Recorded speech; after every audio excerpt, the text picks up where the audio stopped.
de la carencia o la violación de la autonomía en las universidades. El tema que preocupa es justamente la intervención de las universidades en los últimos años.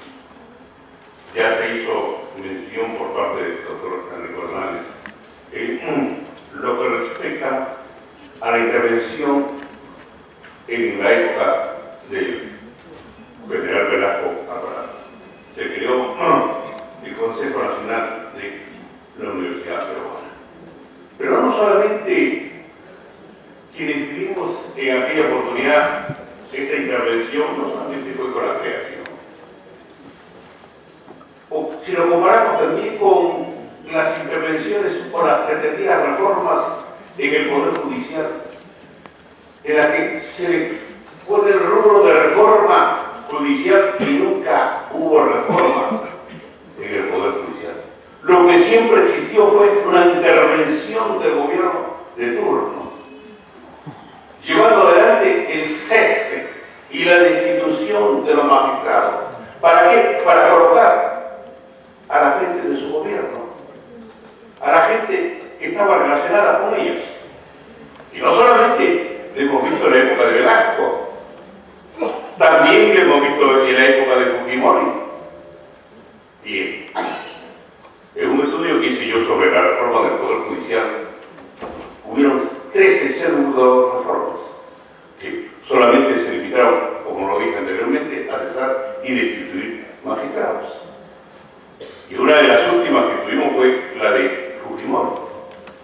En la época de Toledo también se intentó, entre comillas, reformar el Poder Judicial. Y se presentaron 5 proyectos. Entre ellos, un proyecto en el que se sostenía que todos aquellos que tenían el rango de jueces superiores, a los 60 años se iban a expulsar. Y los que tenían el rango de fiscales o jueces supremos, a los 65 años. Es decir, no quedaba ningún magistrado porque todos ellos, tanto en lo que respecta a los jueces superiores o supremos, superaban esa edad. En estos momentos tenemos, y han hecho referencia al doctor Bernal, 70 años. Conversábamos en la Facultad de Derecho esta semana. Un buen porcentaje nos vamos de la facultad. Y digo nos vamos porque ya también estoy en la década de esta manera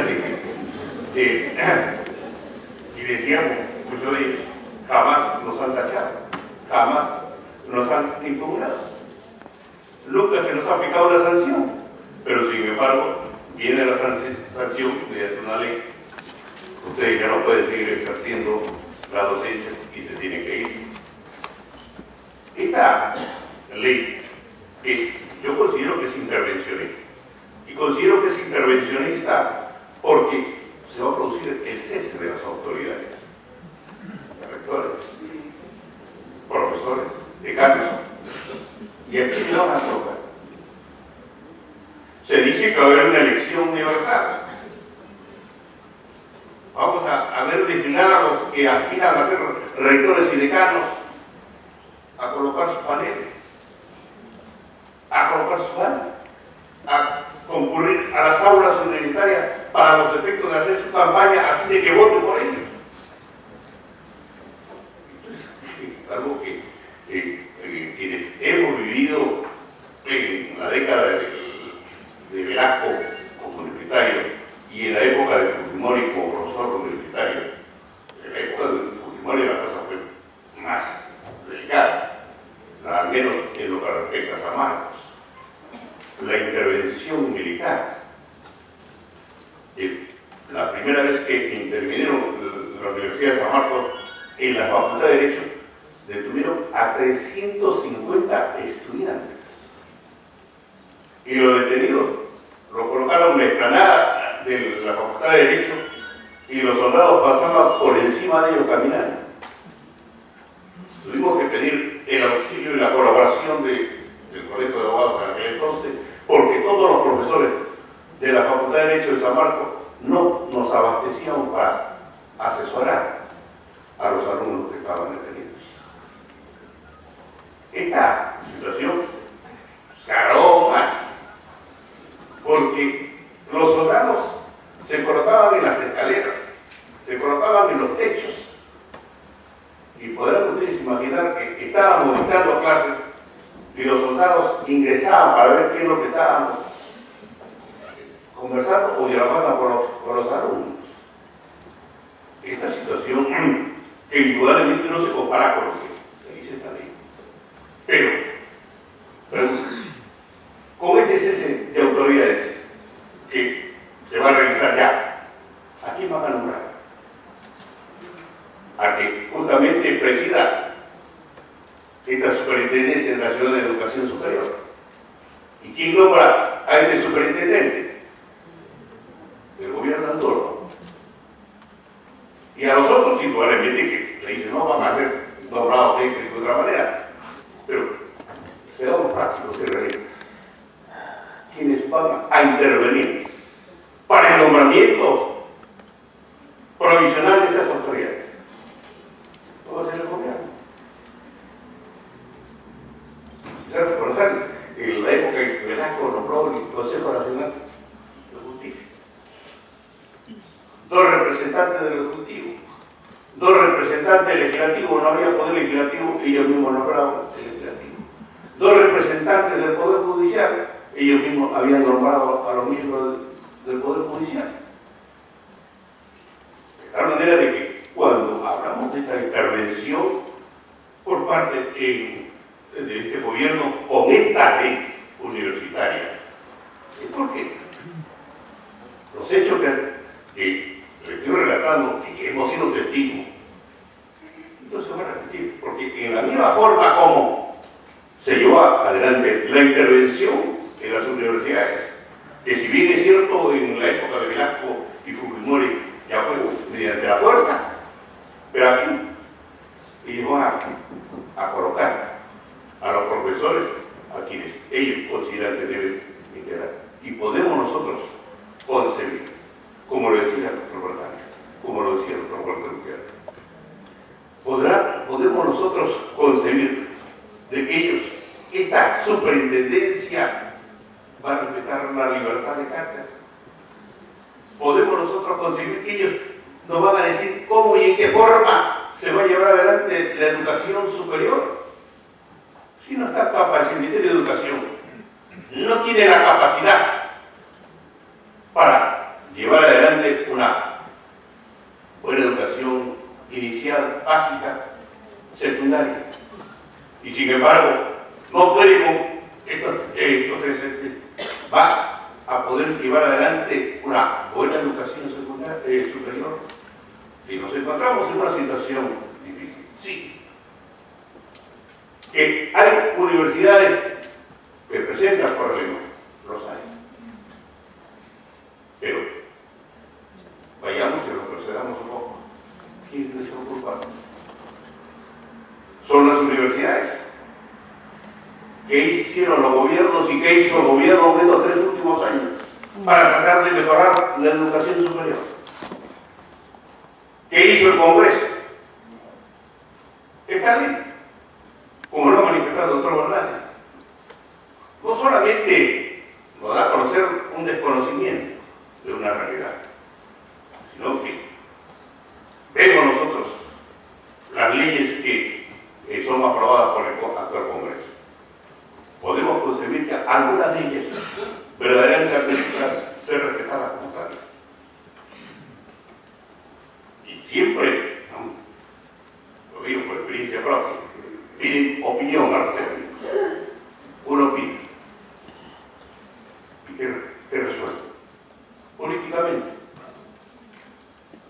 Jamás toma en consideración la opinión de los especialistas, de los técnicos.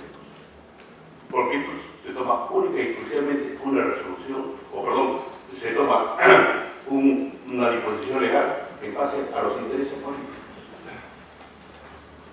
Vemos nosotros estas incongruencias e incoherencias en las que nos ha expuesto el doctor Hernández y que en el artículo que ha escrito en el Diario del Comercio es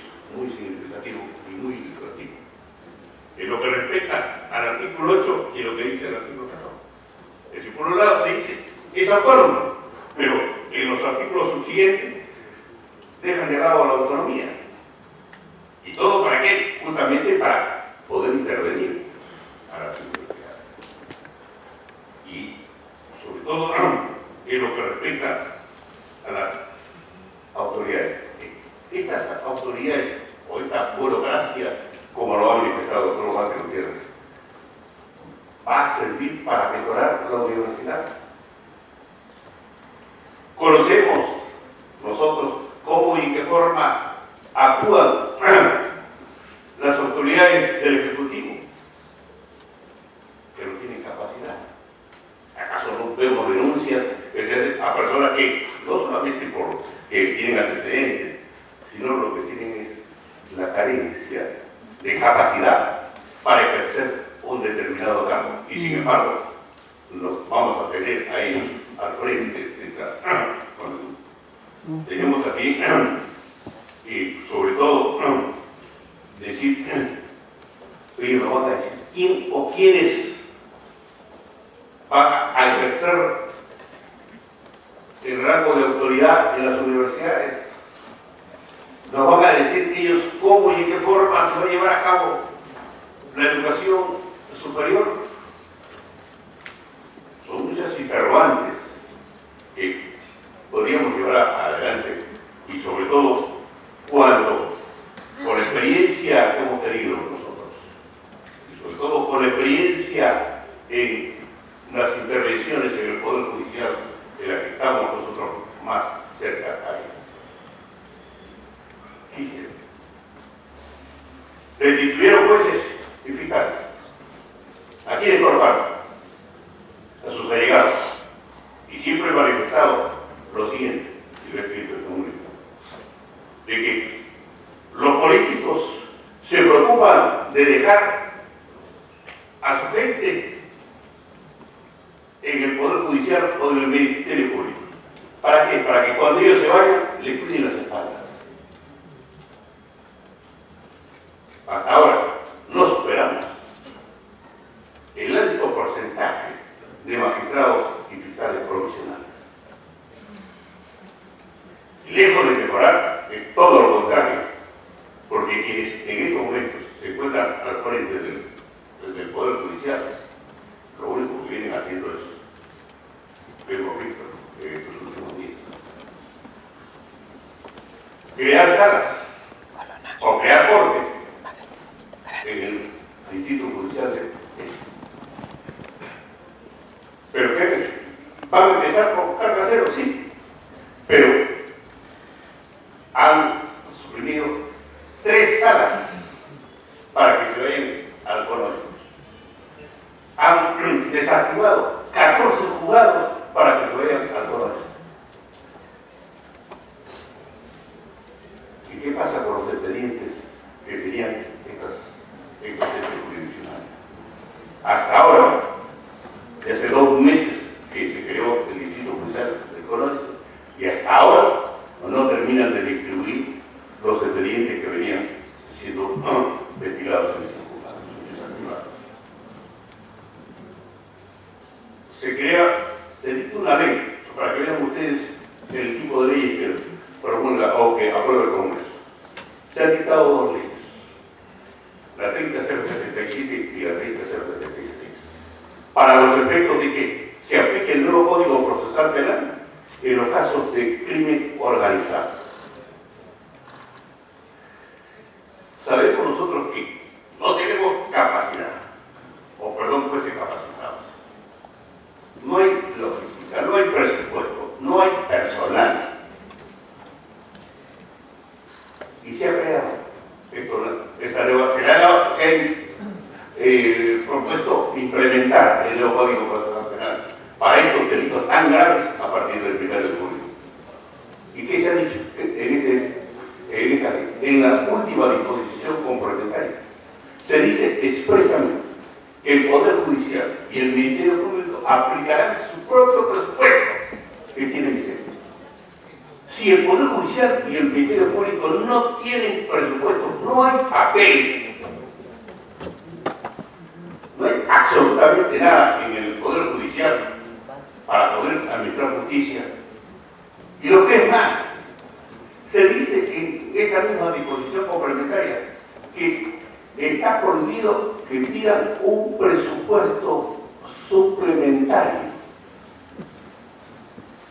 Bueno, lo digo esto porque lo hice conocer en una entrevista y llamaron al presidente del Poder Judicial. Le dije, no, porque yo estaba mintiendo. Le dije, pero ¿hay o no hay presupuesto? ¿Hay o no personal? Bueno, entonces tiene un presupuesto suplementario de 49 millones de soles. En estos momentos no. Si la misma ley lo prohíbe, y ahí viene a colación lo que manifestaba y lo que ha expuesto el doctor Renal, que si un artículo se señala que le da autonomía a las universidades y de pronto se le quita esa autonomía, aquí se dice, funcione usted, van a trabajar y de pronto se acelera la administración de justicia en los delitos de crimen organizado, pero no le vamos a dar un solo. Y si usted pide ese crédito suplementario, tampoco, la misma ley lo dice, tampoco pueden solicitar. De tal manera de que vayamos a lo que motiva esta intervención. De que, en efecto, quiere votar esta ley. Pero ha faltado el consenso, ha faltado el debate. Y nos encontramos con estas incongruencias a las que he hecho referencia anteriormente. Para mí, esta es una manera de querer intervenir en las universidades. Es la única forma que no lo pueden hacer como lo hizo Fujimori, manos militares. Pero con esta ley sí van a intervenir porque van a colocar a las autoridades que ahí les conviene. También tenemos nosotros en la ley Servicio. Es una forma en la que intervenir en el Poder Judicial. Porque el Poder Judicial está activo su ley orgánica. Y una ley de menor jerarquía quiere derogar lo que señala la ley orgánica del Poder Judicial. Y eso es una de las razones por las cuales, gracias al doctor Córdoba, director académico, se está llevando adelante este debate, uno de los primeros debates en lo que respecta a la ley universitaria. Y tengo que la seguridad que el Colegio de Abogados estará al frente ante cualquier intervención que se pretenda en las universidades o en el Poder Judicial. Muchas gracias.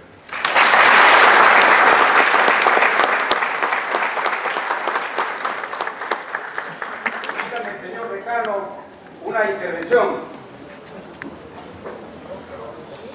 Señor presidente, señor decano de la Orden, distinguidos miembros de la mesa de honor, participantes a este evento. Se dice que la educación es el tesoro más grande que tiene una nación. Y esa es la razón, pienso yo, que les ha imbuido a los organizadores de este trascendental evento en la vida institucional y, por qué no decirlo, en la vida del país.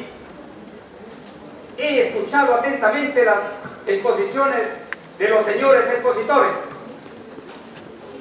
Me voy a referir concretamente a la referencia de la misión que tiene la universidad, pero no se ha hecho referencia de que esa misión debe partir de una visión que tiene el país. ¿Hasta dónde nos dirigimos como país? Eso es la llave de la cual debemos partir en una ley universitaria, porque de esa visión se disgregan las políticas públicas y, en este caso, la política educativa. La política educativa dice que la educación no es un servicio básico público, pero también debe ser un servicio y un derecho que tiene un integrante de una nación, como lo dice, para forjar a ese ser humano íntegro de que nos habla Edgar Morin, aplicando el pensamiento complejo. Señores, para aplicar esta ley tenemos que partir de esa visión. ¿Qué país queremos? ¿Qué Estado queremos? ¿Un Estado de derecho? ¿Un Estado constitucional de derecho? ¿Un Estado constitucional, social y democrático de derecho? Eso es el norte que debe dirigir, orientarnos como país. Señores, no quiero abundar en otras palabras, en otras frases, simplemente felicitarlos a los integrantes de este evento porque nos hace reflexionar como seres humanos hacia dónde nos dirigimos en última instancia para conservar la especie humana en el mundo. Muchas gracias.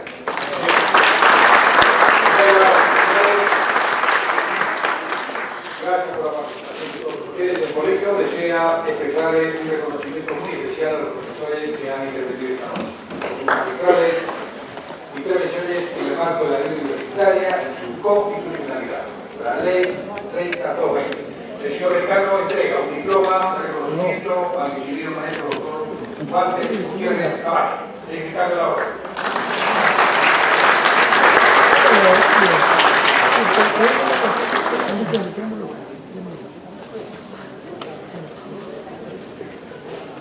Igualmente nuestro reconocimiento al señor doctor Luciano López Flores, que trató el tema análisis de la seguridad en la calidad educativa CEBA de la universidad. Aplausos para él.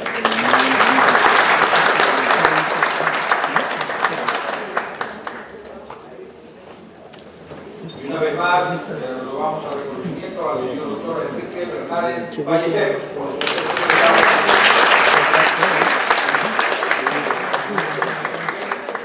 Este no ha sido debate. No hay debate. No había escuchado nada. Y las opiniones de nosotros están hablando de consenso, consenso. No, pero hoy será hasta una próxima oportunidad. Nuevamente seguimos con el aplauso. bueno, ya me han dejado hablar, ¿no?